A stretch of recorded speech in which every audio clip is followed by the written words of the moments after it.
Well, thank you, Rachel. And thank you all for being here. You braved the snowy roads, and here you are. Thank you for showing up. I think this is going to be a nice discussion. And I look forward to the questions as well that you'll be asking. But before that, I'm going to give you a rundown on how things are standing here, as I see it, in the 5th Congressional District, especially things that I'm involved in and have a first-hand view of.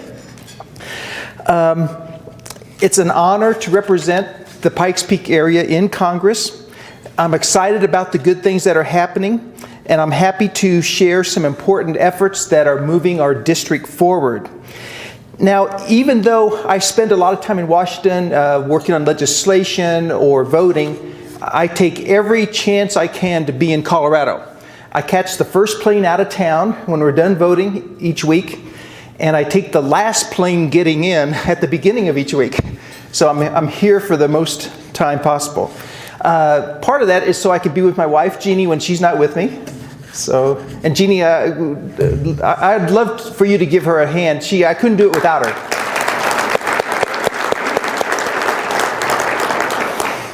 Now I have another special guest here tonight, and that is, as has already been introduced, the Guatemalan ambassador to the United States, Manuel Espina. Last December, President Trump courageously made good on a campaign promise to recognize Jerusalem as the capital of Israel.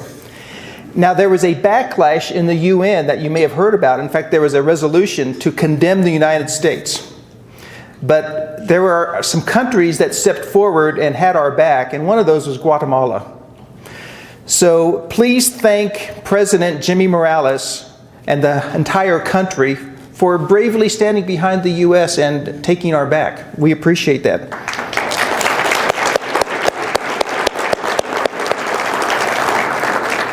Guatemala has been an important partner with the United States in other ways as well, stopping foreign nationals fighting for ISIS, working together in the fight against drug trafficking, and also just being a major trade partner. So I look forward to a continuing and productive relationship.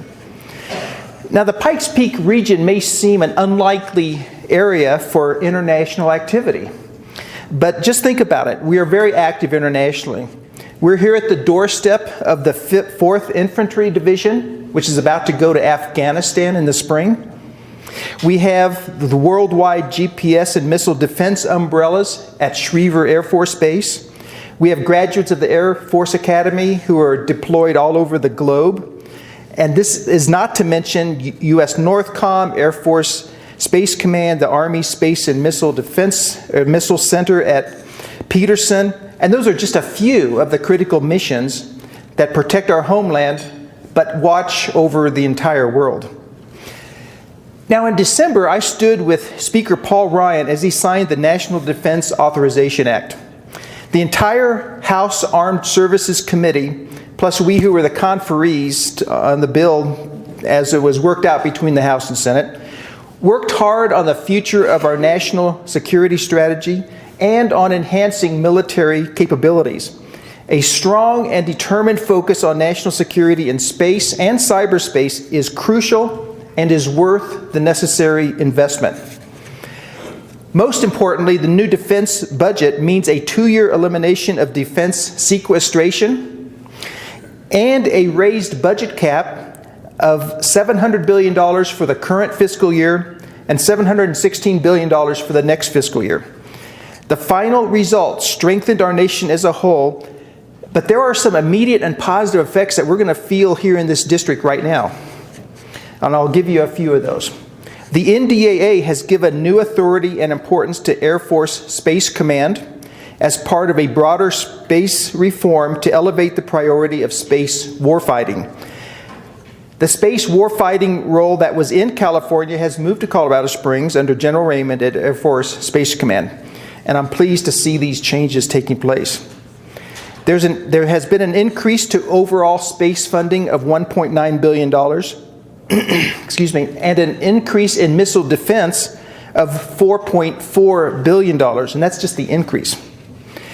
The NDAA also quadruples, and this is big, funding from $30 million to $120 million for the National Space Defense Center. This is a vital national security effort with a staff of 230, working 24/7 at Schriever Air Force Base to defend the nation from increasing threats in space. The Gazette had a big article about this, I think 2 days ago, front page article. And this is a big deal.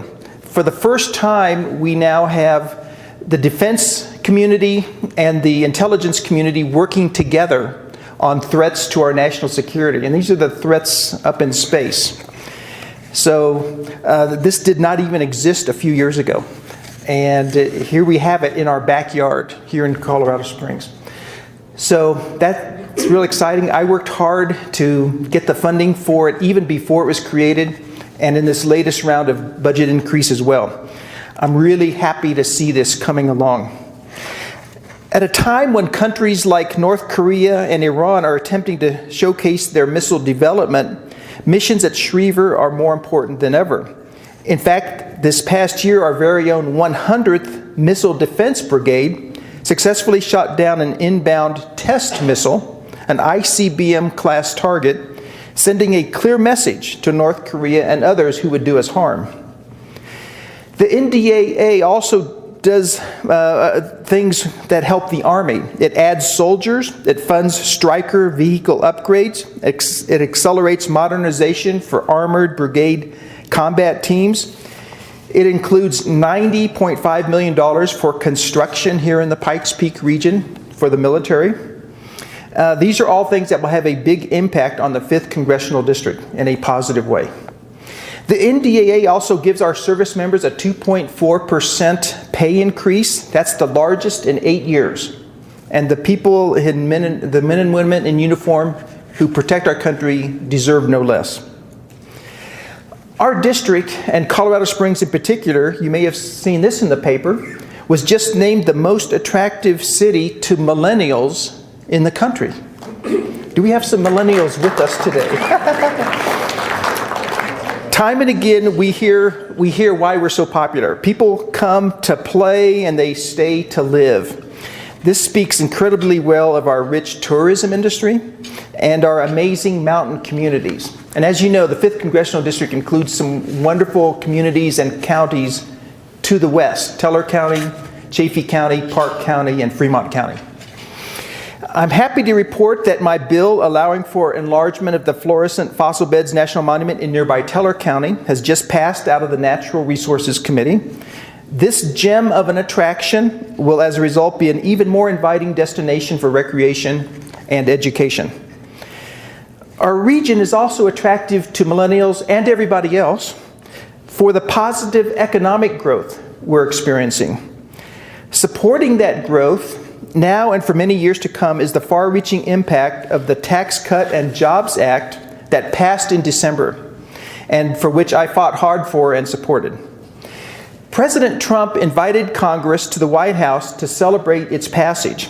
Standing with the President and my colleagues on the East Lawn was memorable because the tax code had not been reformed since Ronald Reagan in 1986.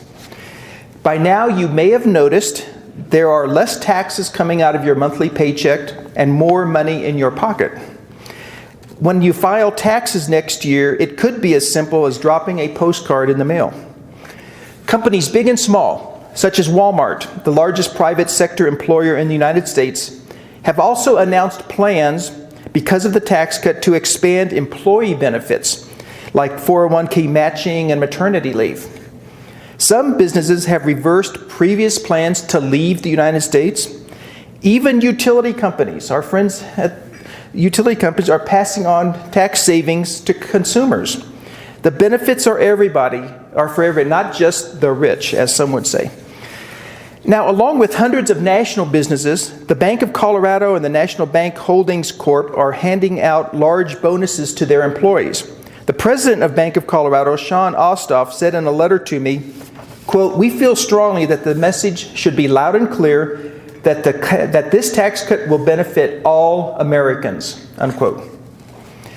Also included in the tax legislation that I've championed is the Craft Beverage Modernization and Tax Reform Act to provide Colorado's $3 billion brewery industry with relief from high federal excise taxes.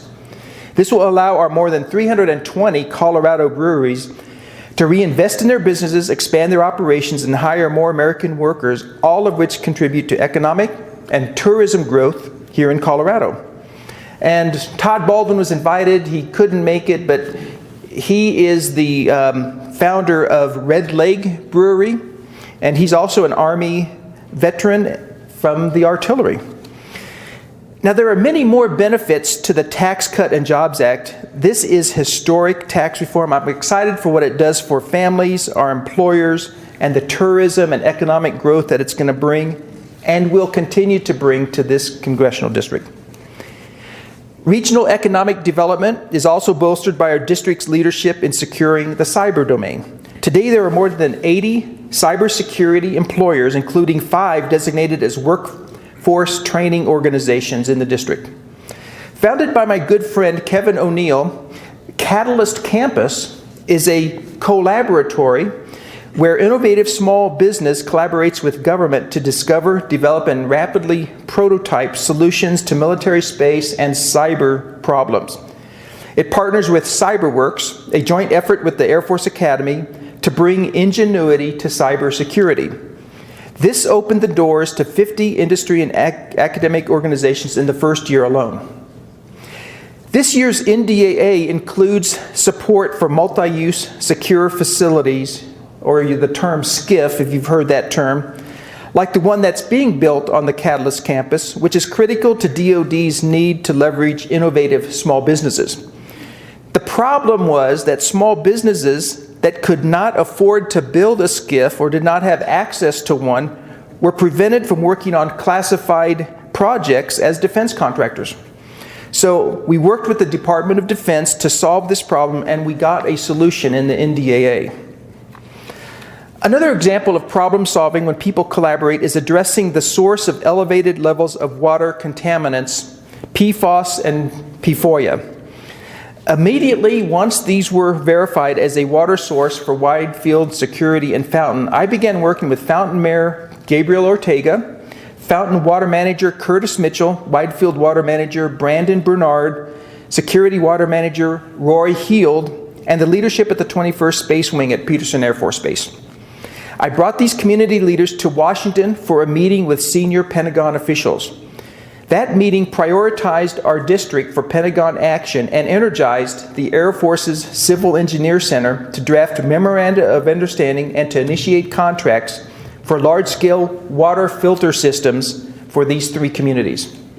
On the legislative side, I worked hard to boost remediation, which was funded in the NDAA by an additional $72 million. Working together, we went from source identification to funding remediation within a single legislative year. Things rarely move that fast in Washington, but we proved that close partnerships and a spirited level of collaboration can achieve what otherwise seems unobtainable. While our journey is not over, we will keep moving forward as a community together. Another hot issue, and it's already been mentioned today, is the growing concern over, I'll mention it now, and that is the I-25 2-lane gap funding between Castle Rock and Monument. This 17-mile stretch constricts the lifeblood of regional commerce and tourism to the entire district. While applicants all over the country are competing vigorously to secure very limited federal dollars, and we are in that mix, we might also have an opportunity to streamline the federal permitting process as a new Trump administration infrastructure bill takes place. The subcommittee I chair on natural resources, water, power, and oceans will have direct input into that package. Now, speaking of construction projects, today construction is underway and a dedication ceremony is being planned for construction of a new National Veterans Cemetery in El Paso County. The very first director of the Pikes Peak National Cemetery has already been appointed and is here today. Please help me welcome my guest, Mr. Paul LaGrange.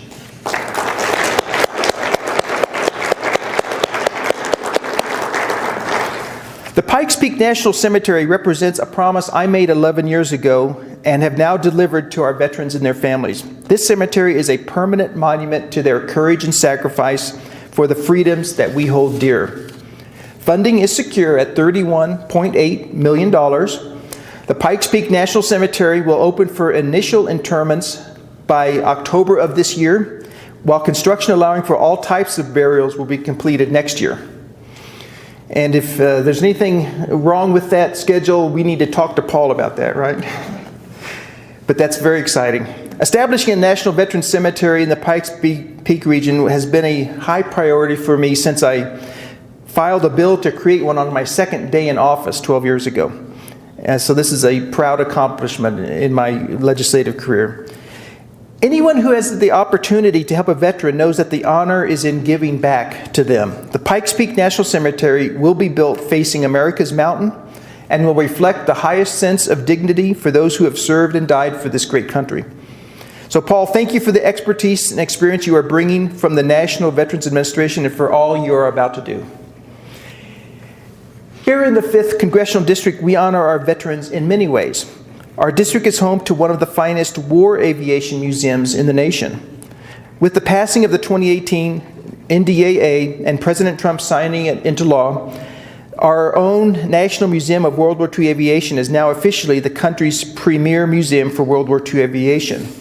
Because of various roadblocks, my effort to do this took several years, but this new designation brings new meaning and prestige to our community. Tourism will increase and open up new opportunities for museum development. Whenever I tell people that Colorado's 5th District is home to the highest number of veterans of any congressional district in the country, they are always surprised, but it's true. And also here in Colorado, the Pikes Peak region is home to 80% of Colorado's veterans as a state. When it comes to VA benefits, many veterans would prefer more options and freedom for choosing their health care, an option that they truly do not have today. That's why I introduced the Veterans Empowerment Act. It will give veterans the liberty to choose their health care providers. To be clear, this legislation leaves the current VA medical system intact as an option for veterans, but the Veterans Empowerment Act gives a veteran the freedom, the true choice, to decide on his or her own to receive care in a VA facility or from a private provider. It takes the decision away from a bureaucracy and gives it strictly and solely to the veteran. Another way I've introduced our veterans this year is by introducing the Taylor-Force Act and getting it passed by the U.S. House of Representatives. This legislation is named for U.S. Army veteran Taylor Force, who was an Eagle Scout, a West Point graduate, and an Iraq and Afghanistan veteran.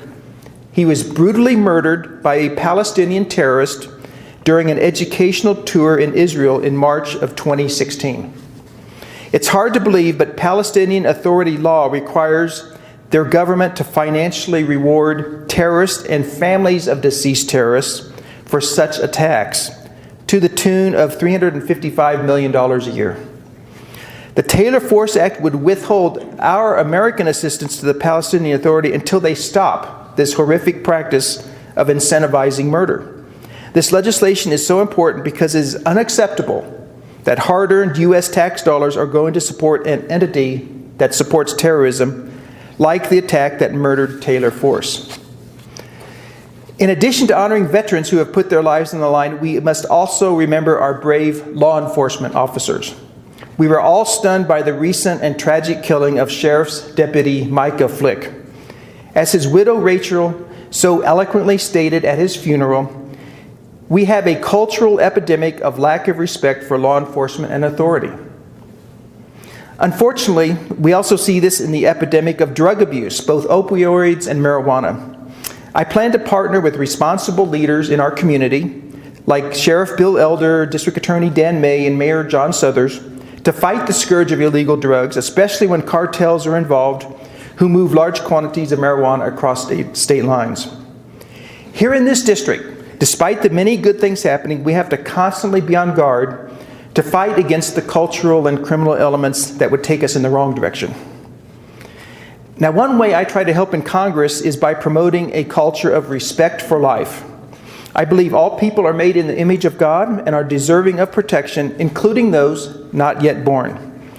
Because of this, I've worked on legislation in Washington and in Colorado to protect the unborn from the inhumane practice of the harvesting of fetal body parts for research. I've also fought to protect taxpayers from the burden of funding other people's elective abortions in the U.S. and around the world. Mothers facing unexpected pregnancies need community support, and that's why centers like Life Network exist. Please welcome my friend, Life Network CEO Rich Bennett, and his team who work tirelessly to protect and care for women and babies through foster families, adoption, and other life-changing options. Rich, where are you? Was he able to make it, Jeff? I haven't seen him, sir. Okay. Well, apparently he was unable to make it, but he certainly deserves our support and our appreciation. People may not realize that I can help finalize international adoptions by cutting through bureaucratic red tape. In one instance, a few years ago, I personally called the U.S. Embassy in Uganda, Kampala, Uganda, that was unjustifiably withholding a visa for the adopted daughter of one of my constituents. Out of excuses, the embassy staff then promptly granted the visa. I'm pleased to have on my staff a well-known pastor of 25 years from our community. Pastor Jeff Anderson is a Southern Colorado native, longtime member of the Grace Bible Church staff and president of the International Bible Conference. His outreach efforts into the multi-faith community of our district allow me to partner and keep up with the most current issues and events. Jeff, could you stand up, please?